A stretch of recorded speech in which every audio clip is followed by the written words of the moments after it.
9, 8, 7, 6, 5, 4. Hi everybody, welcome here, SpeakuP Monday, 6:30 every Monday at Tropical Nomad.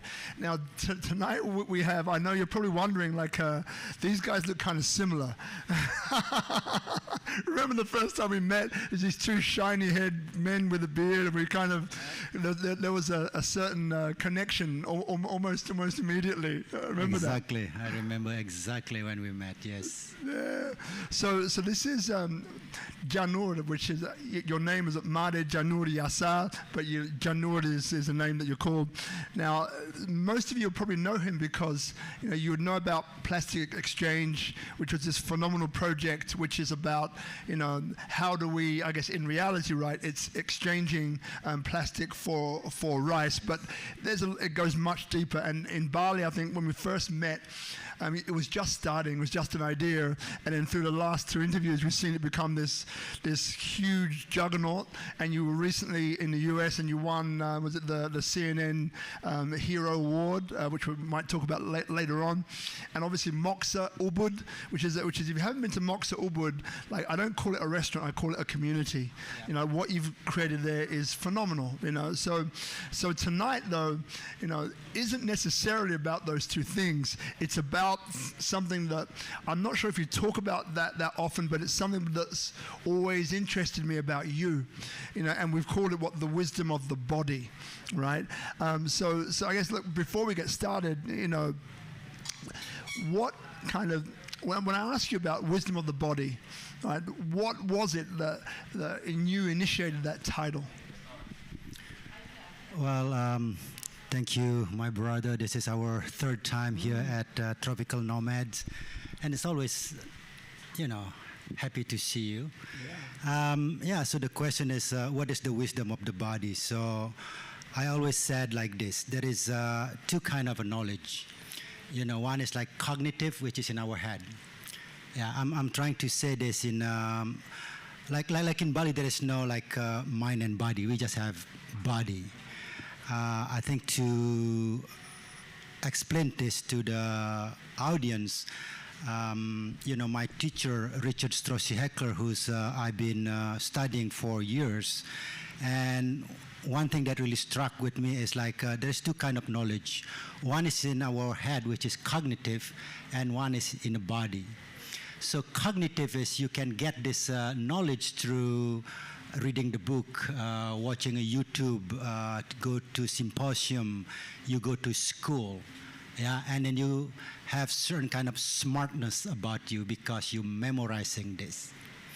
So the wisdom of the body is really how you bring this knowledge into your body. And the only way you can do that, the only way that I know, probably a lot of people here might know a different way to do it.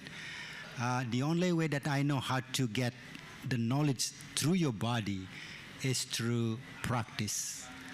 Yeah. Through action. And then vice versa, that our body is so smart, so has much wisdom, and sometimes because of our life, with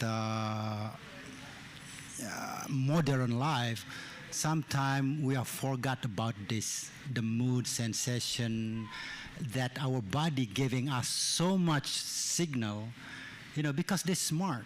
Yeah, they tell you something, but sometimes we ignore it because we are, for the lack of a better word, is separate from it. Yeah, we distance ourselves from the wisdom in our body. And how did this journey start? But we were talking earlier on about the success that those ventures have had come from somewhere. They come from within a person who has a certain view and has a certain set of particular actions, that they're performing on a daily basis. Yeah. So with that in mind, and we're going to go deeper in this wisdom of the body because I think it's fascinating. How did the journey begin for you, and what were the initial milestones that perhaps people watching can grasp? Yeah. So in 1996, I went to United States, and through my journey, I met Richard Straussy Heckler, which is I consider one of my guru or mentor. You know, he doesn't like if I call him a guru, you know, because he said I'm a human being, you know. So as my mentor, and what he doing is, or what he teach me is about the body. And a little bit about the background about Richard. He was in an army, and then he was scholarship for running track, and then he become a 6th degree in a black belt in Aikido, and now he's become a yoga and then also a practitioner of meditation and all of that. So I think what he said to me was, you know, like in his degree was in philosophy. Yeah, so kind of a complex in a way. But what he said to me was like, yeah, in philosophy it's too much head. Yeah, so like all is about words or definition, or you know, like you almost arguing about what is right, what is wrong. And then in track or in army and all of those things, it's too much body, not enough intellectuals. Yeah. So he really put this thing together.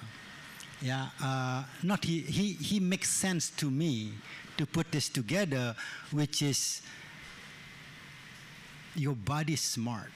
Yeah, your body telling you something every day.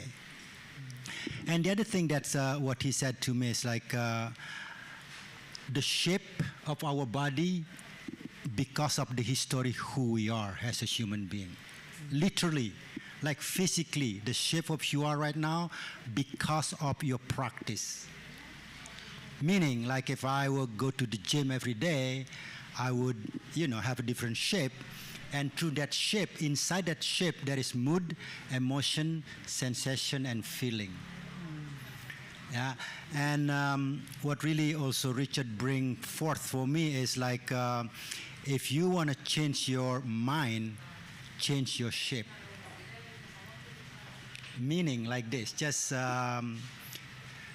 like if I just do like this, you know, inside of the shape there is a mood, emotion, and sensation. Yeah, my mood right now is less than positive. I'm feeling down. The world is gonna end. Yeah, but if I change my shape, just by, you know, put my heart forward, if you will, or just look at my length, yeah, and something shift inside of me. Yeah. Not that I'm saying, oh, everything will be just hunky-dory, no. But now have the world wasn't that bad at all, you know. When I was young, I was like, there's no future. Yeah. Here it's like, now I see, what is your name again? Now I see Widow, and I might ask him about something because he's look like somebody can offer me something that I might bounce my idea. But over here, I cannot see anything. Yeah. So just from changing your shape, that you change your state. Yeah. Got it. And then there were two other things that came with that. Remember, one was this somatic healing, and we'd love to know a little bit more about that in a second. And the other thing was about using that pragmatic, which I absolutely love. So whichever one you want to take first, either the pragmatism, how that comes into this, or go through the somatic route. So when I take a course with Richard, like in 2000 or something like that, he was talking about that, you know, go back again, that your body is shaped through your experience. And then he said, each cell in your body is recording all the events that happening in your life. Yeah. And then at that time I remember, oh, we have that story in Bali. You know, like in Bali when somebody died, you know, we believe there is, we have this body and we have the soul. and the soul is going someplace, I don't know where, but our body got burned and all of those things. So the soul now, before they going either to hell or heaven, we don't know yet, but there is a gate before you go through that. Yeah, so you need to go, and then there is a God over there that kind of like the security. Give us the name of that gate again. The God, yeah. I met him once. No, not yet. His name is Sangyang Suratma. Suratma. That's come from the word Surat and Atma. Yeah, Surat is like a ledger or letter or tabs, and then Atma is our soul. So basically, the translation is he has all the thing that you done in your life. Either you remember it or not. And here's the catch. So Sangyang Suratma would ask you a question. Hey, Robert, have you been to Bali? So you cannot say anything, but your body will say something. Maybe your skin will say, oh yeah, my skin felt so good over there, you know. Or your eyes will say something, or your ears will say something because you hear this gamelan or singing, or your eyes say something because you see a dance and all of that. So what I'm saying here is in somatic or pragmatic. So somatic is come from the word soma. It's a Greek word meaning body and its living wholeness. There is no separation between body and mind. It's just this. Yeah. And Richard always emphasized to me, how can you make wisdom become pragmatic? Yeah. How can you make all of this wisdom that we have, say like in Bali we have what we call Trihita Karana. Three is three, hita is happiness, and karana is the way. So the way to achieve, to make you feel happy. So, which is three of them. One of is a harmonious connection human to God. And the second one is the harmonious connection human to human. And then the last one is the harmonious connection human to the environment. And we have that in our body. So if we look at our body, there is three physical dimension. So 1, 2, front, back, left, and right. So like a circle, yeah. Okay. So like in a cross. Cross, yeah, the cross. Yeah, like the cross. So this one is a dignity line, which is connection human to God. If you want to dignify yourself, look at this line. Yeah, look at this line. This one, I don't feel so dignified, or I don't even feel good about myself. So here, yeah, just like you, now sit like this, and you know, like all of you, like here, like have this line. It's a dignity. This line, the horizontal line, is a connection human to human. Yeah. I see you, I hug you, hi, I love you, you know, hi, I love you, you know. It doesn't look good when I do this, but this is like your heart right here, yeah. This is connection human to human. And then human to the environments. Okay, yeah, the front is your future, and the back is your past. So when I was in United States, I went to East Coast, I went to New York. So I mean, this is before I even learned what somatic was. And as soon as that subway opened, people lean forward. You're like just walking and go to coffee shop and then just have this kind of like a movement. Like, you know, now that I learn about somatic, it's like they almost left their soul behind. Just the body is so fast, you know. And now, like, you know, you live in Bali and all of this thing. If you look at the Balinese, little bit lean back. Yeah, it's like, yeah, whatever happened. Oh, tomorrow, mañana, and all of this. And I'm saying this is nothing bad about it. There's nothing good about it. But what I'm saying is in somatic, where if you want to get present, look at this physical alignment. Yeah. When we said in somatic, when we present, we're not like in a la la land.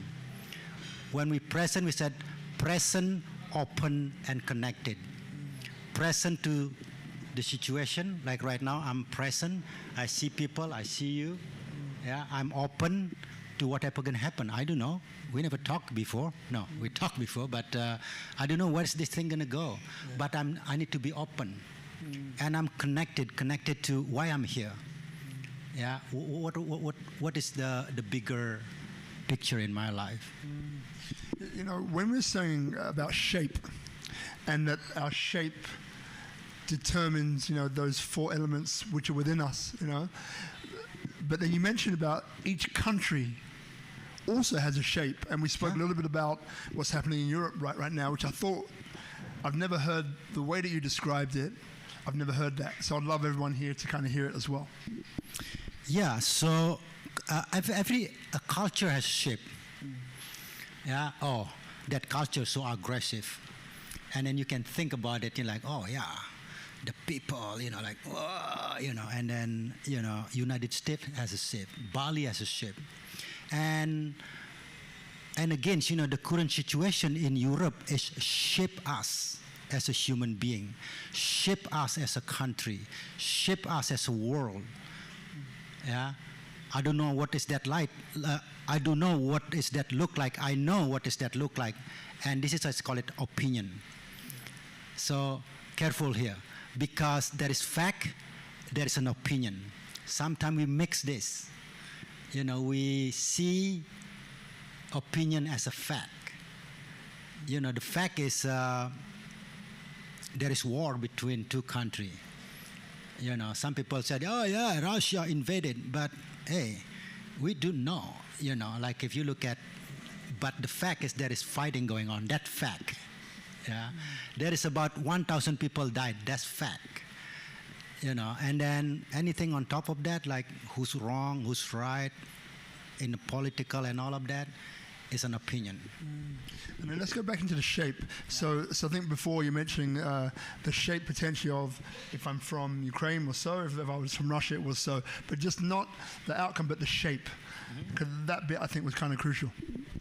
Yeah, I think through reading of the news, like all this Ukrainian now defending their land. So just by reading that, I can see the shape of that country now, like, you know, and the people want defending their country.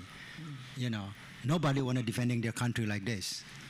You know, and then from the other side, and again, you know, I'm not. This is not making it wrong or right about it. You know, through the media, we see like, oh, the superpower. You know, we can see the superpower. You know, like. And also, you know, we can read on the news like Goliath and what is that? Yeah. Yeah. So like the big one with the small one, and you all here can have the interpretation. What does that shape look like? Yeah. And again, you know, this is what said. The news can shape people's opinion, meaning they can shape. The body of the country, the body of the society, and all of that. And then with the shape, bring it back to the individual. So then we have, using what you've said, we had this opportunity to shape ourselves, and within that shape we can create certain things. And obviously you've created a great deal, which has done very well, right? So bring it back to you. So how did and what did you do to help to shape you into the person that was then able to create the successes that you have? Well, here's the good news. You know, some people said, or we often heard like, oh, I was born like this. Oh, he like that. Oh, he, you know, in somatic, you or he or him or me become who I am because of practice. So the great news about our body is this is not fixed thing. We can reshape ourselves through practice. Yeah, through practice. So, and again,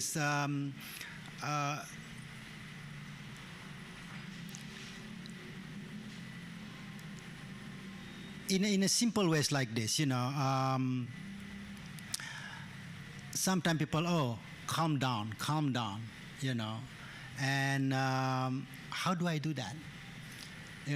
So it's trying to control the body, if you will, yeah. So in somatic, if I'm in upset, and my body like this, instead of have my mind to tell my body calm down, I will relax my muscle, and that this will allow me to calm down. Yeah. You understand what I'm saying? Yeah.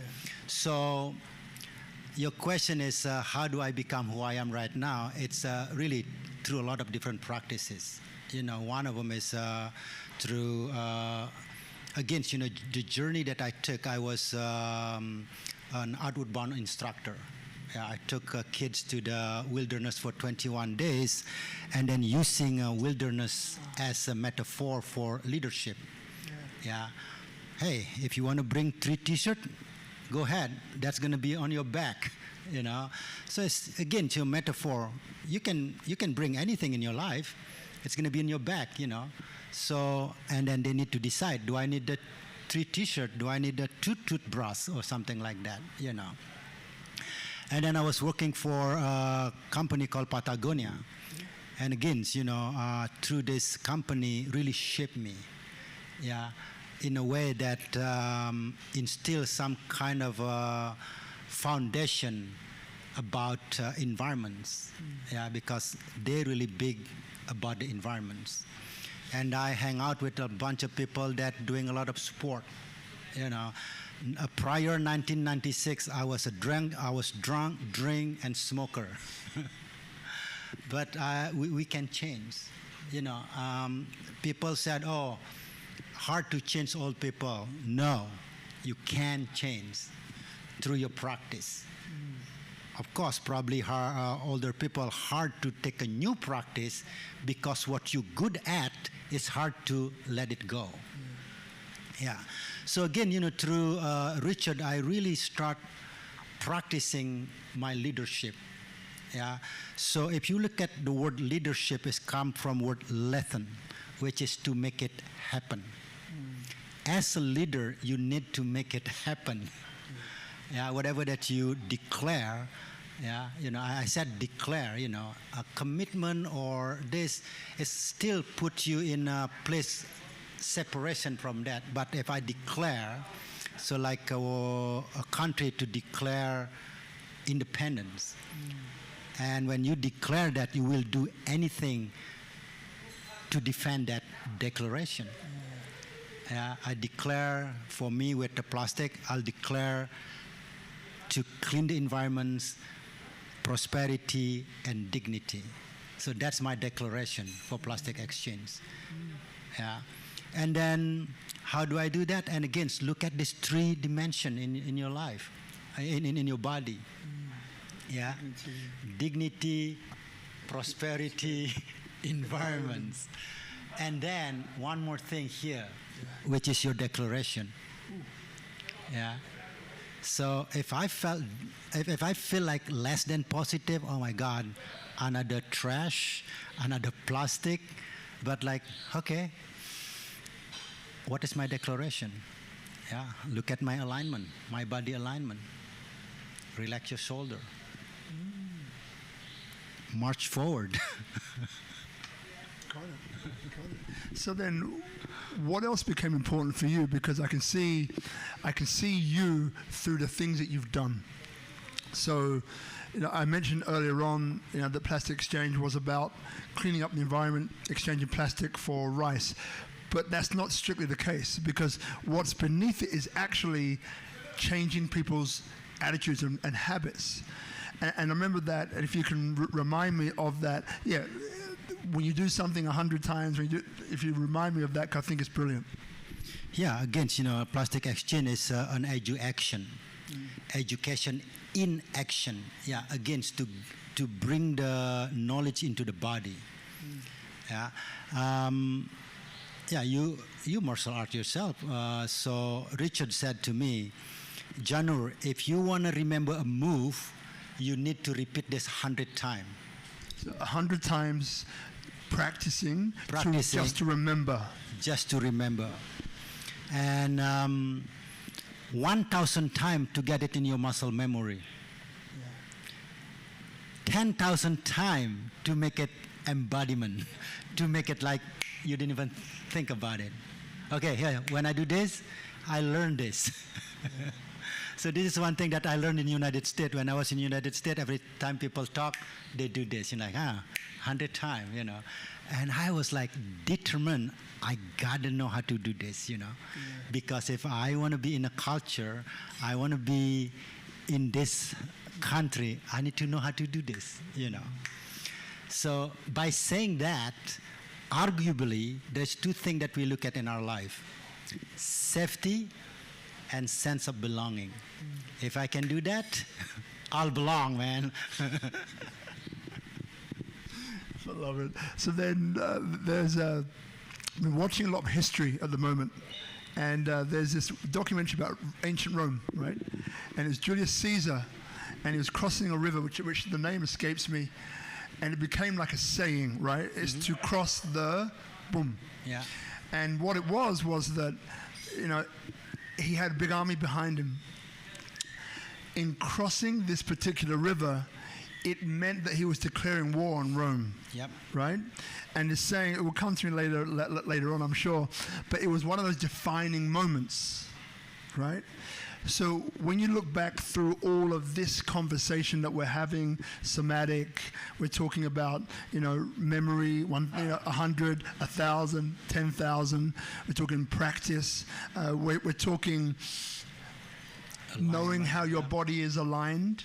You know, like what was, you know, one of those defining moments, like crossing this river where you know there's no way back?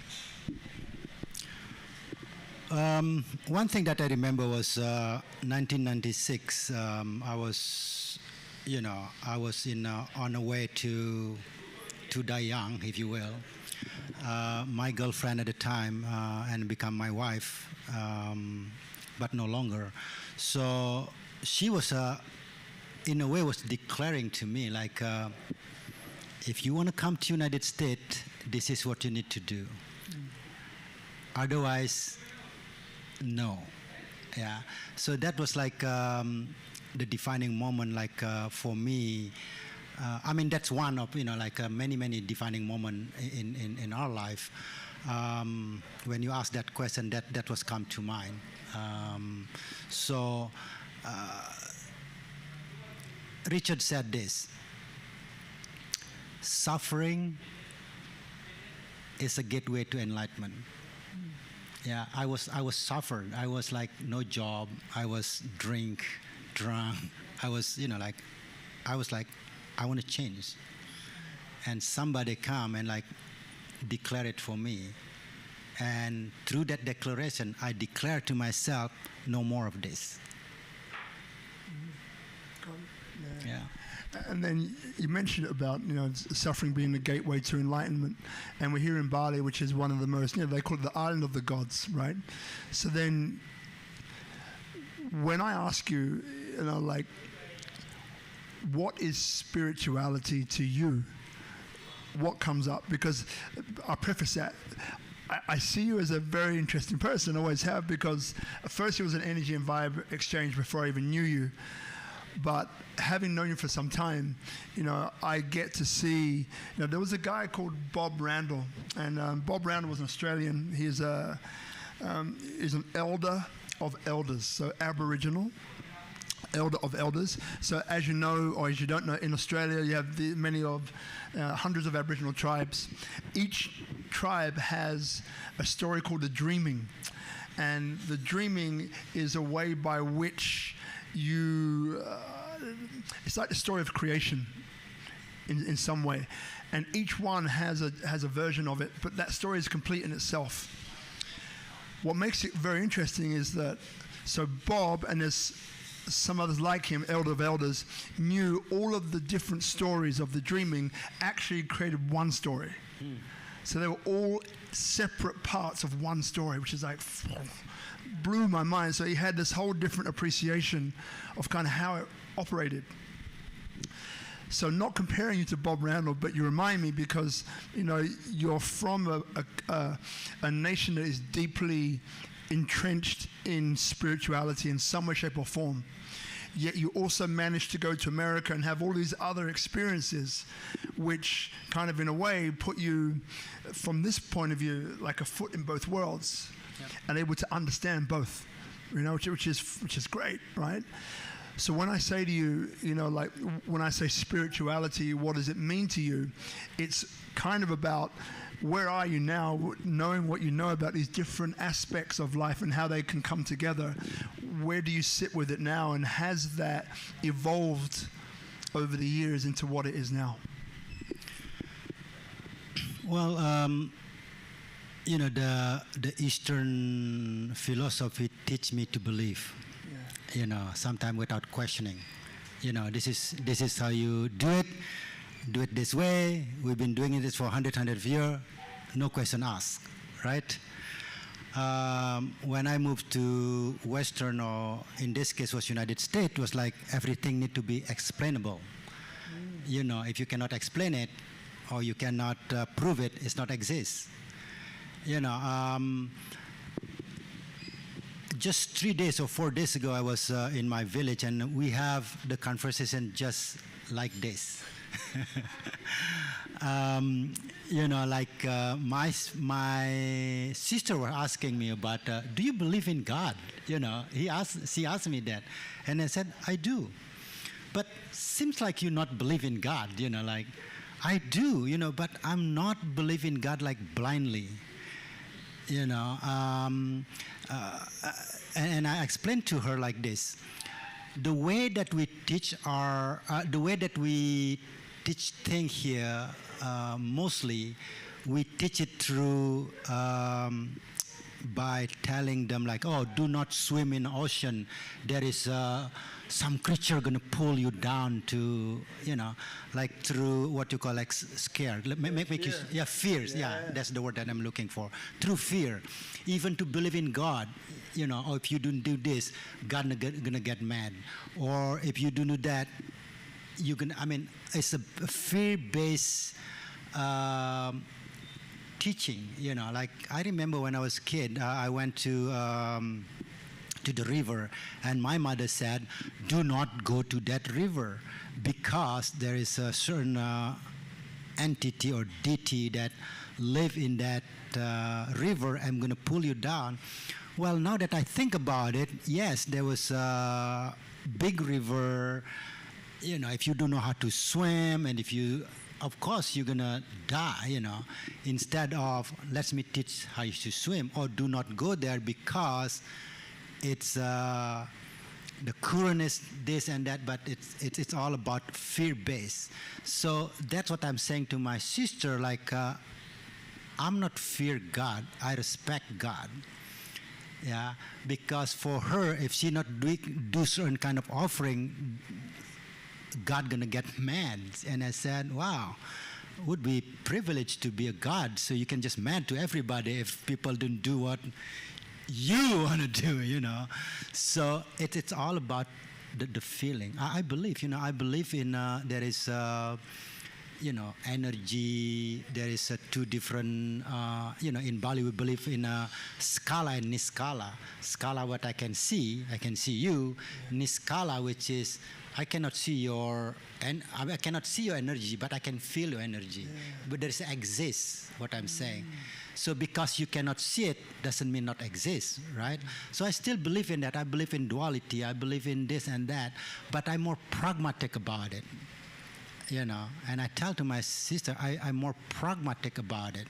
Just because I'm not going to the temple doesn't mean I don't respect the God. I respect the God. I might pray from Ubud because I cannot go home for certain reason, but I will go to the temple because, you know, certain kind of feeling that I get, certain kind of connection that I can get. I see the community, you know, and again, so the three things, the connection human to God, human to human, human to the environments. When I go to temple, this is what I see. I connect to the God, I see my friends, I see the surrounding that so familiar to me that bring me to that connection, if you will. And then, so the body. So earlier on, I think a friend of ours was saying that, was it the connection? Was it the connection between the heart? Uh-huh. Was it heart to the mind was greater than the connection of the mind to the rest of the body? Yeah. And there's some latest neurology that he was talking about. But when I talk about the heart to you, in the context of all of this, like, what does the heart mean to you in the context of the whole body and somatic as well? So, to me, it's, the heart cannot live without the body. So for me, yes, I think there's no one thing that's important than others. Or maybe, probably if you don't have a heart, you die, you don't have leg, you can still live. But I think I seen it like everything connected in a way. Yeah, and then of course heart is the center of everything. Yeah, I don't know to answer that question, but what I know is that your body give a signal before your head even think about it, before even your mouth says something, oh, I'm scared.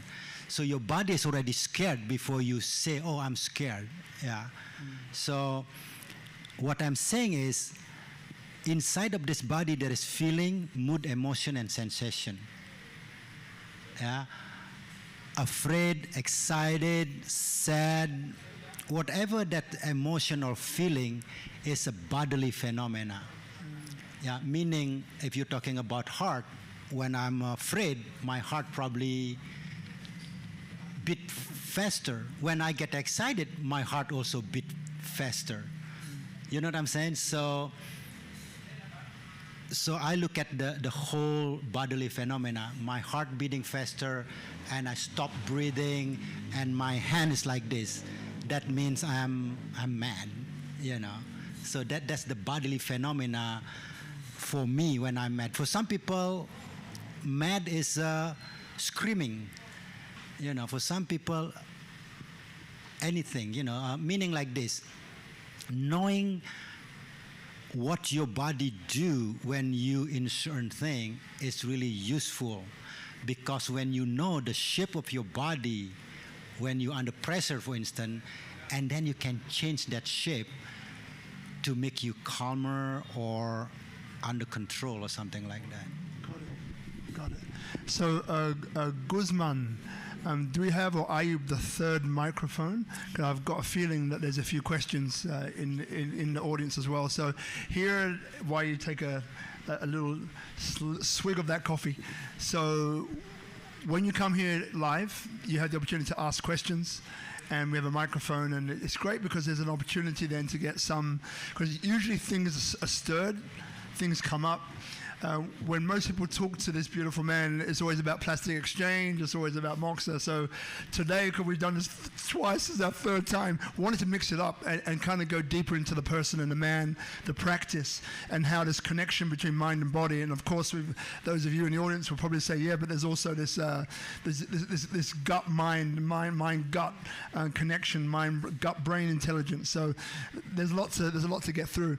But does anyone have a question? Just raise your hand, and then we'll have that microphone come over to you, right, if it comes up. So one of the things, in doing these amazing, let's call them initiatives, so how, because I know that sometimes you probably get to that point, people watching now are probably saying, well, I'm doing this initiative, right? Started off great, energy, enthusiasm, I'm right there, right? And then they get to a point where maybe a hiccup, or maybe there's a challenge, a roadblock, or something comes in their way.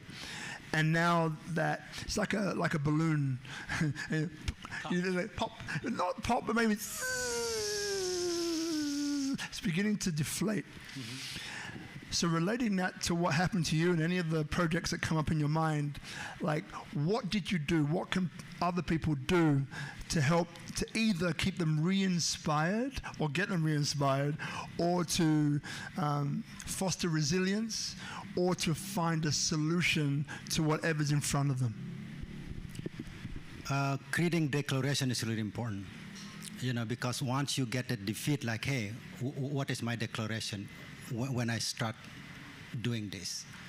Remembering that declaration, and also, and again, looking at your body. And, when I defeat it, like, oh, God, I don't think I can go any further, no, this is what I want to do. Yeah.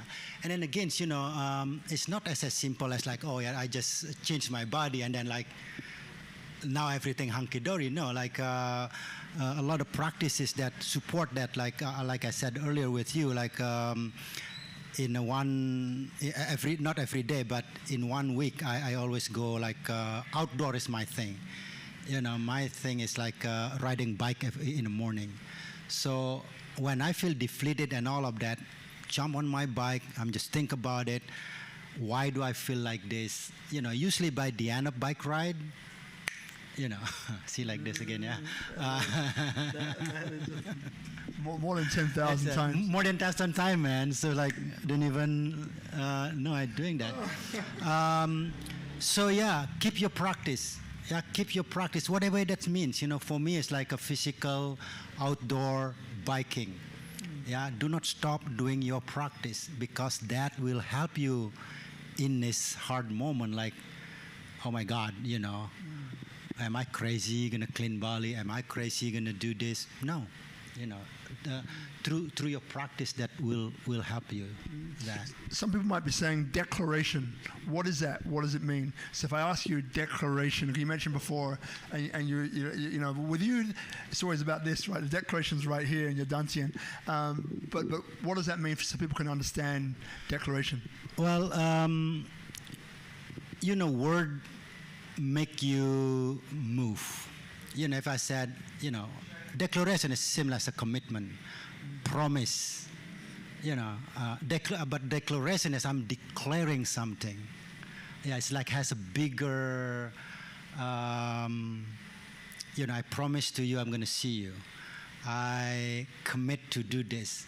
But if I'm declaring something, I'm declaring to the world. Like a declaration of independence, a declaration of what has come to mind? The word war came up, which I'm so sorry about, but that's what came up. I'm saying it's like in a word, like a certain kind of declaration, declaration of war. Yeah. It's mobilize people. Yeah, declaration of independence is mobilize a nation to take action. So what are some of your declarations? Yeah. So to give us an insight into you.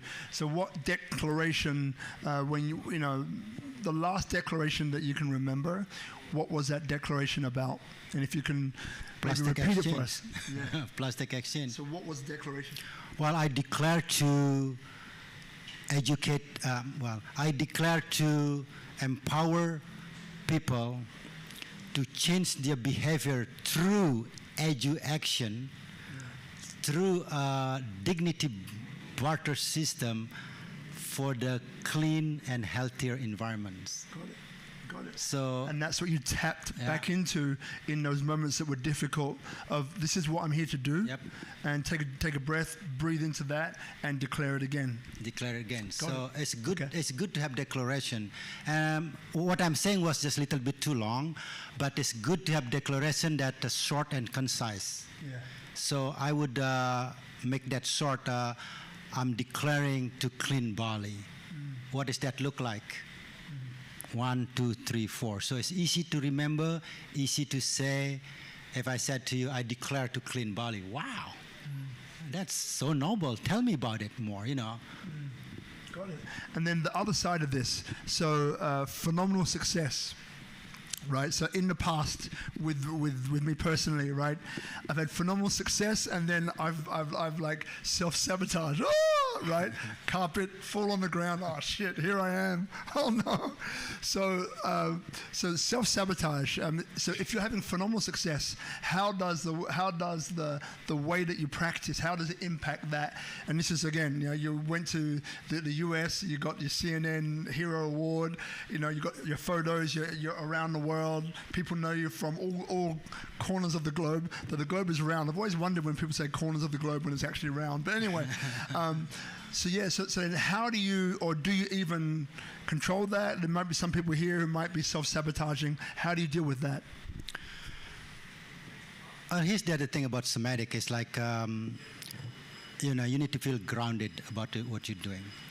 Grounded meaning you attach to the ground, literally. I think what you're saying is like when even the world of this, like when you even describing, whoa, like this has that somatic, like a floating. Yeah. So bring it down. Remember, touch the ground. This is just, of course I feel that like, wow, this is great. Hey, go back to the ground. And go back to that alignment. Dignity, prosperity, environments. Yeah, so it's and still I love it. Don't get me wrong, because with this exposure now with Plastic Exchange and CNN, and so many doors open, so many collaboration happening. This is what really I want to harness.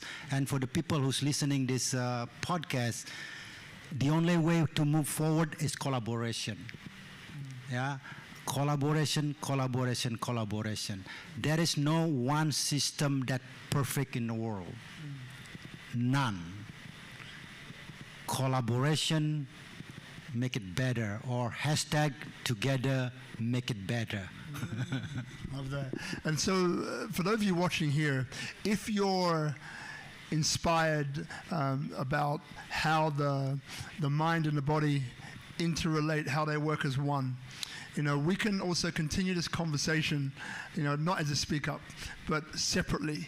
So if that's something that inspires you into action, then either send me a DM, get in touch, and then we can kind of work out maybe a round table session with you, perhaps, if you have the time, to go a bit deeper into this topic. But one of the things which comes up now is that, the future for you. So you've done and achieved some phenomenal things. So, like, where is the future? If I ask you, what kind of future would you like to see, what comes up for you? It's really interesting question for me. Some people ask me, where do you see yourself 5 years from now? I don't know. I don't really know. Meaning I don't have like, need to be like, hey, thank you.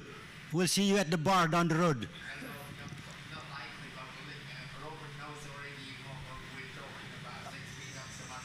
Okay, we'll see ya.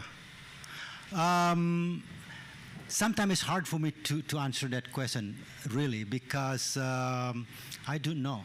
Yeah. What I know is I follow my heart in a way. I mean, as cliche as it sounds, even when I built Moksa, I'm not restaurateur. I never have a restaurant in my life, but what I create there is like a story of food, permaculture, community, dojo, and all of those things. And in a Plastic Exchange, I don't know anything about plastic. Well, I understand, but now by doing this, I know more about plastic. But what I'm starting is through pandemic. That's what I started. And like I said, inside of the problem, there's an opportunity. And I saw this, the environments, the prosperity and the dignity of the people, especially I'm talking about Bali here. And I just go with it. And now in 2 years, in the future, we might gonna have this. What I see is how can we solve this problem which is the trash. We all creating trash. How can we solve this here in Bali, or here in our house, or here in this nomad, tropical nomad, and here in the world, because home is, if metaphorically, home is here. Home is where I live. I mean, where do you live? I live in a house, in a banjar, so it's really, I don't know. Love that. And so one question pops up, and it kind of making me smile that it came up. So when it comes to Bali, there's certain challenges that you've identified that you're doing something about. If there wasn't that, what do you think you'd be doing? I'll create a trouble. So there's challenge.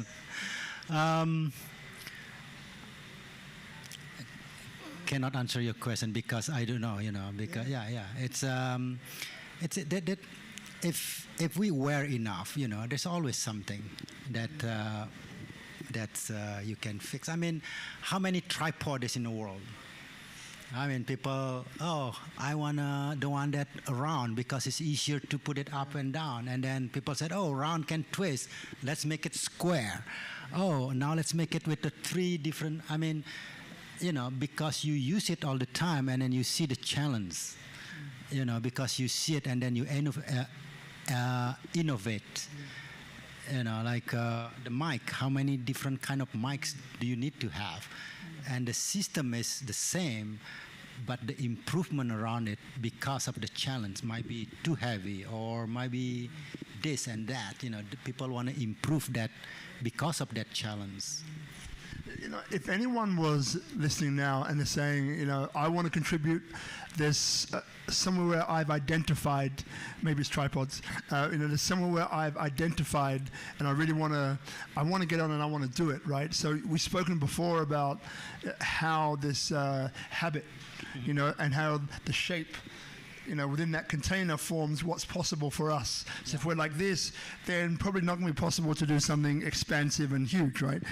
Whereas if I'm like this and I'm my head up and I've got my eyes and I'm looking and I'm embracing what is coming to me, then there's an opportunity for me to meet the right people, make the right collaborations, right? All the rest of that. But if someone is here and they want to start, they want to start this tremendous project with all that we've discussed, like, if there were 3 steps,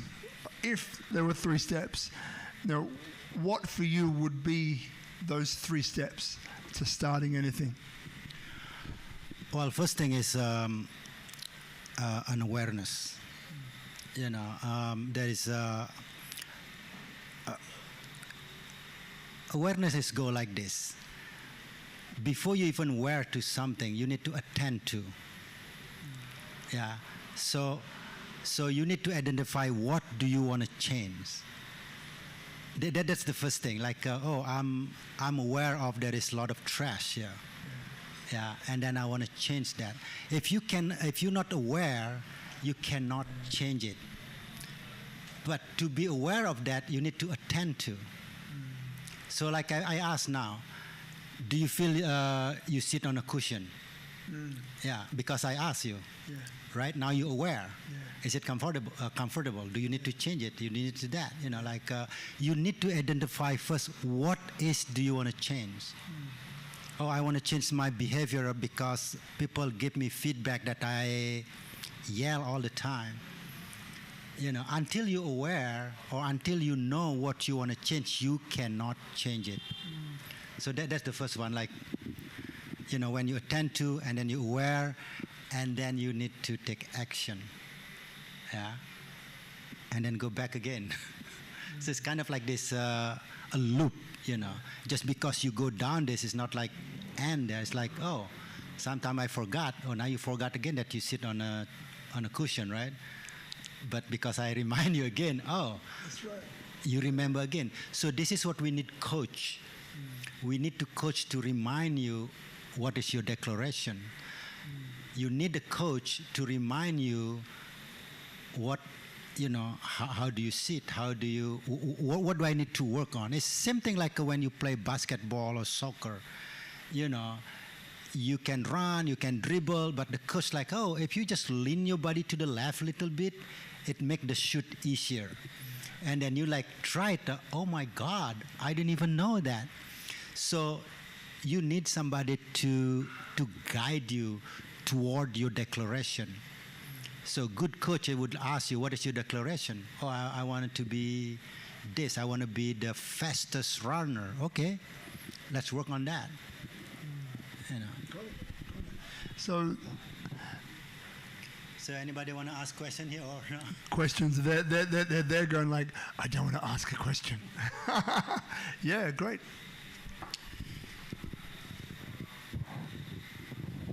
Natalie. Yes. Okay, I have tons of questions as always.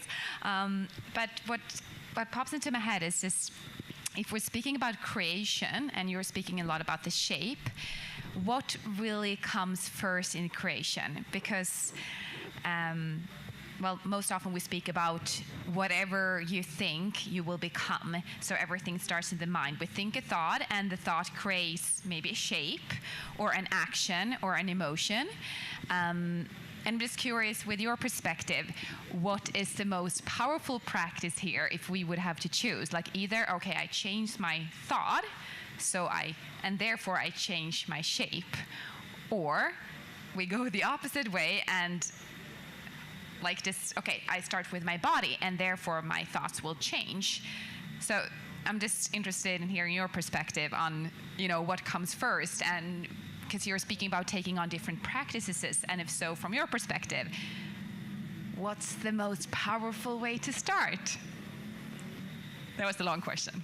No. Here's this: your thought can influence your shape, and your shape can influence your thought. I mean, which one is better? Both. Meaning like this: for me, my body is more is tangible. I can see the shape of my body. But my mind, if I do this, I keep my shape like this. Oh God, I really want to go for a run. I really want to go for a run, But if your body not change, your shape not change, you cannot run. I think I want to go run. Okay, let's put the shoes on. I mean, need to be a congruent here. Of course, your mind change the shape of your body, but for me, it's easier for me to access through my body because tangible. Like, I cannot relax. This one I can relax. Yeah, because I'm thinking when I'm hearing you speak, I think about there's been a lot of science regarding like power poses and. Oh yeah, and how to use power poses to like instantly shift and basically taking the other side around instead of just like, ooh, I have to think these specific thoughts, and to just, like you said, basically automatically use our body, our shape to instantly get into a more empowered state of being instead of just, fake it until you make it. Yeah. Was that what you were going to say? Yeah. No, it's interesting. It's interesting because obviously, like you said, there are so many different tools and practices, and obviously it's just not one thing or the other, but it's interesting to hear the way you speak about the shape. So thank you. Yeah, thank you. You want to add on? No. That was it. Yeah, again, like I said earlier, there's no one system that really perfect. And whatever work for you, and because it worked for you, and a lot of people like, everybody got to do it this way, because it works, No, for me, it works, and I want to share this. And it worked for you, great. If it not, I didn't take it personally. No, but yeah. Can I ask another question, or do anyone else want to ask a question?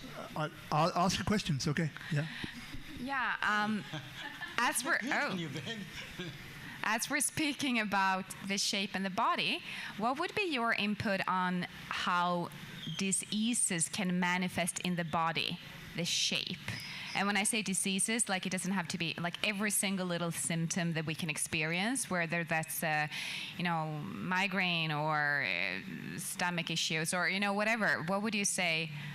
How can we use the shape, the wisdom of the body and the shape to heal certain conditions? Well, this is not easy, like think about it this way. Disease is created through our body. Say like if somebody not breathing properly, like shallow breathe, and over time, this is what they practice. And what do they have?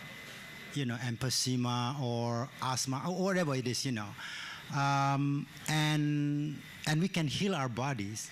Say like I'm just saying this in giving the illustration. So like I do all this all the time. Say my shoulder like this, and over time I'm gonna have shoulder ache, and then I'm gonna have migraine because I'm restricting the flow of blood into my brain. So if I drop this, I do stretching, I do whatever, like this, and the flow of the blood to my brain is much better. And then, the oxygen is there. That's what creates headache, because the oxygen, one of them is, lack of the oxygen in your brain and all of those things.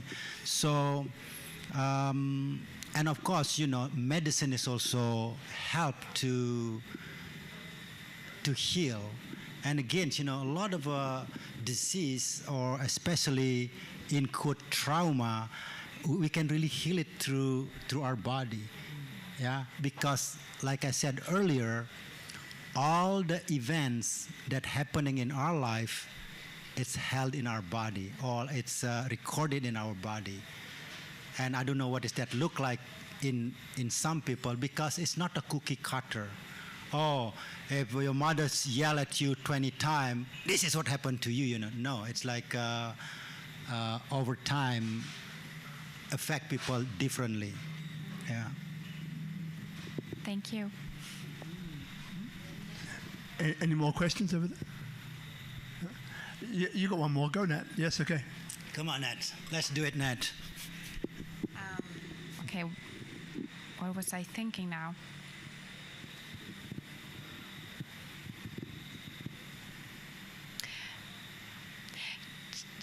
Just in general as way. So the way we use our shape, and I've been asking you, I think, this before.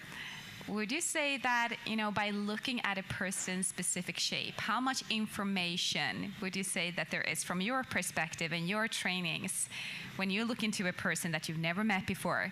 How much of that person's story are you able to, read by just looking at how they carry themselves? Not a lot, but a lot. Meaning like this, I see somebody walk like certain way, or sit in certain way, or talk in certain way. It's create an interpretation. Oh, that guy or that person must be like this. I'm curious. So it's pick my curiosity, like, and then when I talk to that person, like, I see, one of my friends that I know, she walked like this, and through her story, really like family, kids, this like the weight of the world on her shoulder. You get, and then when you know the story, you look at the shape, you're like, yes, that makes sense. But before I know the story, I was curious. What are you carrying? What is the story in this person? Because everybody has a different story. But once I know the story, I see. Yeah, okay. And then again, just do this, everything will be just hunky-dory. No. Yeah, it's because there is so much story on this. And then when they do this, it's felt like, wow, I don't feel like I'm responsible. I felt like I'm just ditched them. because this is what they know. Just because doing this, it doesn't mean that she ditched the whole family, but she felt that way because the ship. So when you work, or when I work with the people, really like looking at that story and then work with that, because there is a past, there is now, and there is a future. What is your history? Oh, this is how you shape. And again, where do you want to go? Do you want to keep this way? If you want to keep this way, the practice that you do is fine, But if you want to change, you need to take a different practice. Your practice has been like this. Yeah, your practice has been taking care of your family. And probably the conversation that you need to have with your family, look, can't do this anymore. Can't provide you with the money, the food, and all of that. Just can't do it. I'm getting old. By having that conversation, it will take the load, so to speak. Yeah, and then the practice can start to reshape, because now, like from this, and then have this conversation. Oh my God, why didn't I have this conversation 10 years ago? You know what I'm saying? So it can change. So you need to look at the history. You understand what I'm saying here? Yeah, and then you can like, wow, it's a relief. I felt like the whole world off my back. Have you heard that phrase, right? Oh, yeah. But you need to have, what was that weight on your shoulder that you need to get off? Oh, I need to have conversation with this person. I need to sell my Lamborghini, for instance, paying too much money, I don't know, but yeah. Thank you for the questions. Appreciate it. Now, is there any more questions out there? Maybe not. All right. So you're almost done. So now close, kind of like wedge yourself off the seat. Like, my legs! I can't feel my legs. So now the way that we bring this beautiful thing to a close for today is I say a few things and then you have the final word, right? So that could be something you want to reiterate, that maybe, or might be something completely different that's kind of just dropped in, like, I didn't mention that and I really wanted to. Whatever it is, take the time that you need. So give you some time to think, have a swig of coffee. And for those of you watching, so remember, if this is a topic that has interest to you, if this is a topic that lights you up, send us a message, right? So we can see what we can create. And it wouldn't necessarily be another Speak Up Monday. It will be something else, right? Where we can go deeper with this conversation, deeper with this dialogue. That's the first thing. The second thing is, if you haven't joined a Speak Up Monday, Speak Up or one word, then Monday, there's like a Facebook group called Speak Up Monday Group. There you go, original name. And on Instagram, it's more like a bulletin. Speak Up Monday, all one word. So remember, you got that. We're here at Tropical Nomad every Monday at 6:30. And as we're now beginning to get over this Public AM business, so we'll have a lot more audience. So if you want to come and join in the audience, you're more than welcome. It's always free. And it's great because you get a chance to network, you get a chance to kind of hang out and connect with people that are maybe in a similar situation to you, which is always good. And look, we'll be back here on Monday. As I mentioned, tomorrow is our clubhouse. If you're up early in the morning from here in Bali, well, not that early, it's 8 a.m. isn't that early for some people. 8 a.m. we're doing a clubhouse session tomorrow. Just check those resources that I mentioned and you'll get to it. Finally, special thanks to Tropical Nomad. You got Ayub, Guzman, Ichi, the guys most appreciated every week. More than appreciated. Thank you very much indeed, fellas. And the spirit of Bella lives on. And then finally, look, my name is Robert Ian Bonnick, tourism architect. So for those of you, as some of you know, it's like a business bridge. And I'm helping with tailored solutions, tourism boards and businesses either in Bali or moving to Bali. So if I can help in any way, you let me know. In the meantime, my brother, Thank you very much. Interview number 3. You're I think welcome. if you look back, you'll get such a great picture of this beautiful man. All the different dimensions to him. So I'll make sure that I'll add those links in for those of you who watch this on replay as well. So, brother, thank you. Thank you, You're Janur. welcome. Yep. Always appreciate it, man. Yeah, always appreciate Always to love. have Thank you here. And again, to closing this podcast, I always said, or Richard always said, that our body is incapable to not practicing. Our body is practicing something all the time. Even right now, we're practicing something. So be aware what you're practicing. Yeah. So practice the one that you want to practice. So thank you, and we'll see you again for the 4th podcast. For number 4 when it comes. And then also the other thing that I would like to do is I'm going to start doing a workshop on somatics. And I felt like time to bring this to Bali. I used to do this a lot in the United States. So now with this Plastic Exchange, felt like it's time to bring this wisdom into pragmatic. Love that. And when is it? Sorry, when is the workshops? How can people find out about the workshops? Probably, what is now March, probably April, the end of April or beginning of May. Right. So that's declaration right there. Right. So end of April, beginning of May, the somatic workshops from Janur Janur Yasa Yasa. will start. Now, how do people find out about them? So we'll have it on Plastic Exchange website, Facebook, and all of that. So yeah. Great. Somatics. I can't wait. Thank you so much. Round of applause, guys. Thank you. Thank you. See, that's declaration right